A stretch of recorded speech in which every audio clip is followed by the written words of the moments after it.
हो जाते हैं तो हम लोग कमजोर होंगे या ताकतवर होंगे? आप बताओ, ताकतवर होंगे या कमजोर?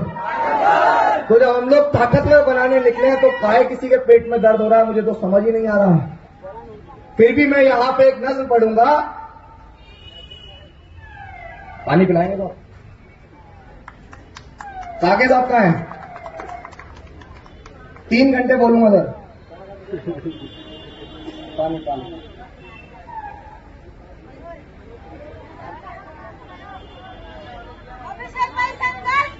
हम तुम्हारे साथ हैं, हम तुम्हारे साथ हैं, हम तुम्हारे साथ हैं। जितने लोग कह रहे हैं कि अभिषेक भाई संघर्ष करो, मेरा आपसे ये भी निवेदन है कि आज इस माहौल को छोड़ के आप लोग हमारे ऊपर जो लोग स्थापित हैं, जो लोग संविधान को खत्म कर रहे हैं, उनका झंडा मत पकड़ लेना बाहर जाके। ये भी मैं आपसे निवेदन करने आया हूं।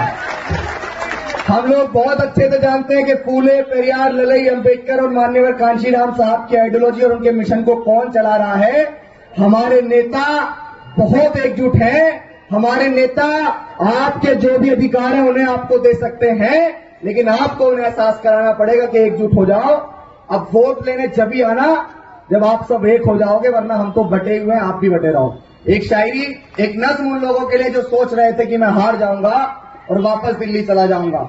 जब मैं महू पहुंचा तो कहा था कि चाहे मैं अकेला चलूं या 1000 की भीड़ के साथ चलूं, अगर मैंने संकल्प लिया है कि महू से दिल्ली जंतर मंतर, तो अभिषेक की सांस तो रुक सकती है, लेकिन दिल्ली जंतर मंतर जाके ही अभिषेक रुकेगा।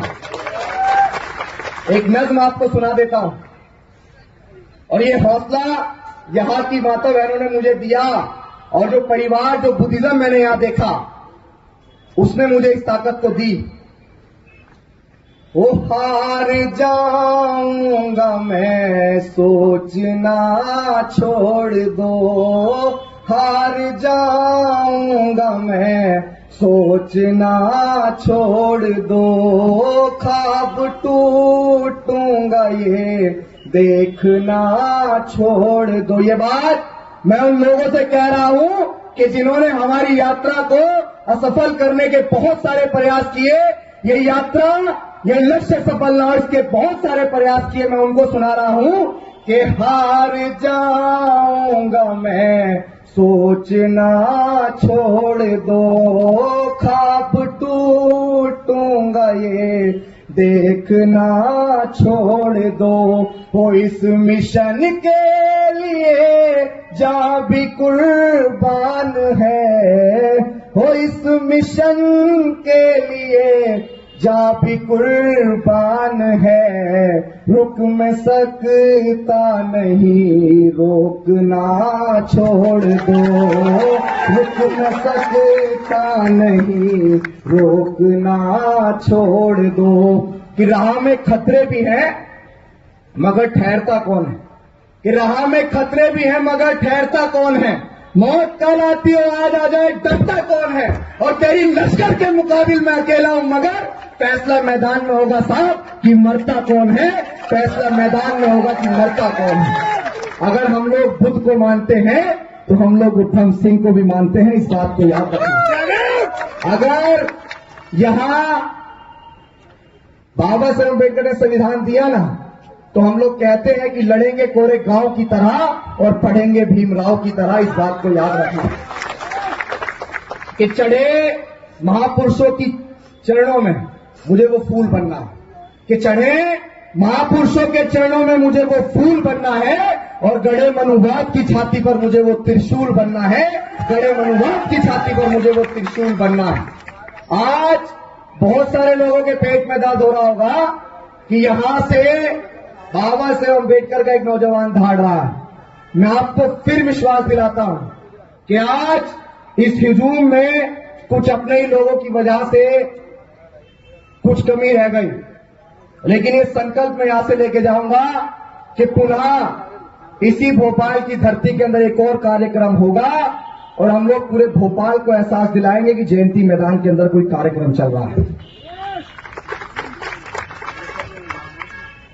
साथियों, एक और गंभीर विषय कि बीती 28 तारीख को भिंड जिले के अंदर तथागत बुद्ध, जिन्होंने एकता, समानता, प्रेम, प्यार, भाईचारा, बंधुत्व स्थापित करने वाला एक धम्म दिया, जिसको आज मैंने यहां पर गली गली देखा, हमें एहसास हुआ कि वाकई अगर महिलाओं के अंदर असली बुद्धिज्म कहीं है तो वो मध्य प्रदेश के अंदर है। इस बात में कोई दो राय नहीं है।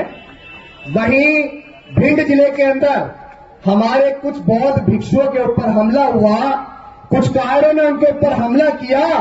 हालांकि यहां पे एक विरोध मार्च निकाला गया, हमारा पूरा आह्वान था कि हम लोग उस विरोध मार्च में शामिल होंगे, लेकिन हमारे शाक्य पुत्र भंते जी ने हमें कुछ आदेश दिए और हमने उनके आदेश का पालन भी किया, क्योंकि हमारे महापुरुषों ने, हमारे बड़ों का जो भी हमारे प्रति एक क्या बोलते हैं उसको, कि अगर वो हमसे कुछ कहते हो तो हम उस बात को टालते नहीं है। लेकिन मैं इस मंच से कहना चाहता हूं कि जो लोग विदेश जाकर कहते हैं कि हम लोग तथागत बुद्ध की धरती से आए हैं, उनकी सरकारों में ही तथागत बुद्ध के धम्म को आगे बढ़ाने वाले लोगों के साथ इस तरह की हरकत हो रही है, तो हम क्या माने साहब? अगर चंदा चाहिए तो हमसे ले लो, विदेश जाके काहे भीख मांग रहे हो बुद्ध के नाम से? जब बुद्ध के लोगों को तुम यहां संभाल के नहीं रख सकते हो तो बुद्ध के नाम पे काहे भीख मांग रहे हो बाहर जाके? पहले अपने देश में, अपनी सरकार में जो बुद्ध को, तथागत बुद्ध को, उस धम्म को आगे बढ़ा रहे हैं, उनको सुरक्षित तो रख लो साहब। ऐसे लोगों को हमने सत्ता में स्थापित किया हुआ। जाति प्रमाण पत्र बहुत छोटा मुद्दा है, लेकिन मैं आपसे सिर्फ ये कहना चाहूंगा कि आपका जाति प्रमाण पत्र का मुद्दा आज से चुनावी मुद्दा बन गया। इस बात को आप लोग लिख के रख लीजिएगा। और अगर कोई भी सरकार चुनाव जीतेगी तो इसी मुद्दे के साथ जीतेगी कि आपका जाति प्रमाण पत्र सह सम्मान आपको मिलेगा। इसके लिए आपको मेहनत करनी पड़ेगी। जो नेता आपसे वोट मांगने आए, आपको उनको एहसास कराना पड़ेगा कि भैया पहले हमारा जाति प्रमाण पत्र का जो मुद्दा है, जो हमारा जाति प्रमाण पत्र है, आरक्षण इसलिए नहीं था कि हमारे लोग काबिल नहीं, आरक्षण इसलिए बिल्कुल नहीं था कि हमारे लोगों के अंदर काबिलियत नहीं है। आरक्षण तो इसलिए था कि जिन्होंने हमारे पुरखों को सम्मान से कभी घाट पर भी नहीं बैठने दिया, जो लोग स्थापित हैं, वो लोग हमें आगे क्यों बढ़ने देंगे? उनकी मजबूरी के लिए बाबा साहेब अम्बेडकर ने आरक्षण दिया था, ताकि हमारी प्रतिभा को, हमारी काबिलियत को कोई नकार न सके। और यहां पे आपका जाति प्रमाण पत्र का जो मुद्दा, इसको इसीलिए रोका गया ताकि आपकी काबिलियत को नकारा जा सके।